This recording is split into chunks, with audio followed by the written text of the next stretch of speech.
Hey everybody, this is Callie. Thanks so much for joining me today for a multicolored Real Leaves slimline card. The Real Leaves stamp set here is from Simon Says Stamps' latest release, the Handmade Holiday release, and it is a stamp set that is not layering, but it looks so realistic because of how it was created. And so we are just going to be stamping these with lots of different colors of inks to create a gradient of color changing fall leaves. On this first oak leaf, I have centered it on my slimline panel, and I'm just going to show you how I add ink with a finger dauber because stamping directly gives it too much of a bold look. So we want to add and apply ink in a manner that makes it look very soft and makes the colors kind of blend together for a more realistic look. Okay, so as you can see here, I am stamping and restamping 2 to 3 times per color on each leaf.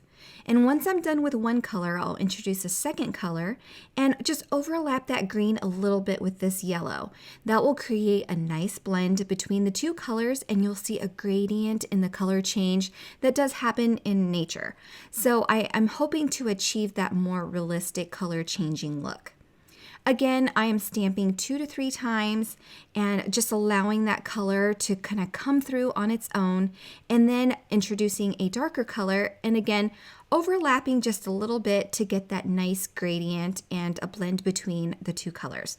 And I also hope you're enjoying the extra camera view there. I just wanted to give you a look where my hands are not right over the camera and it's blocking your view. So I hope that's helpful for you to see it at an angle like that. Okay, so moving on to this maple leaf, I am introducing new colors because I want my fall card to be very colorful and to show you the different color combinations in nature as the colors are changing and the leaves are in different stages of changing colors. So I am doing oranges and reds on this maple leaf.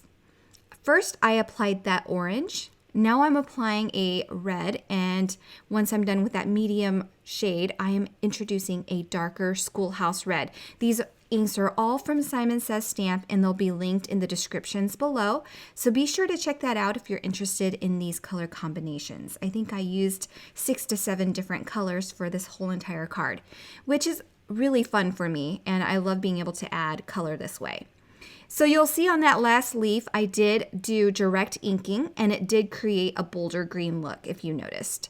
I just wanted to share that you can do that, and I'm going back in with my finger dauber to apply a darker green. So now I'm just going to finish up the sides here with the repeat of some of the leaves that I've already used, like for the maple and the more round leaf. I don't know what that leaf is called. So I'm going to go ahead and finish my inking here. And that just creates a colorful array of colors on my slimline panel. And I'm done with that now, so I'm going to go ahead and put that in my splat box, and I'm going to splatter it with some color. I've got the Schoolhouse Red ink here. I'm just going to apply it to an acrylic block so that I can use some water to blend that a little bit and make it a little runnier so I can splatter it all over my panel. When I splatter, I like to use some color that I used on my actual panel just to tie it in and create a little bit more texture. I also use some white paint, just a bit of splattering, not much. I also like to trim down my top panels just to matte my card and give it a little bit more interest. On this particular fall card, I'm going to use some Craft or Nina Desert Storm cardstock just to give this card a nice frame. Now to ground these leaves, I decided to use some twine. So I've got a big roll of twine here. I'm adding some double-sided adhesive tape on the back where I want the twine to wrap. And I'll just keep it in place for me so I don't have to fuss with it too much. I'm going to wrap it around the card 3 times and then secure it on the back by trimming off the twine there and attaching it to that adhesive that I had put down.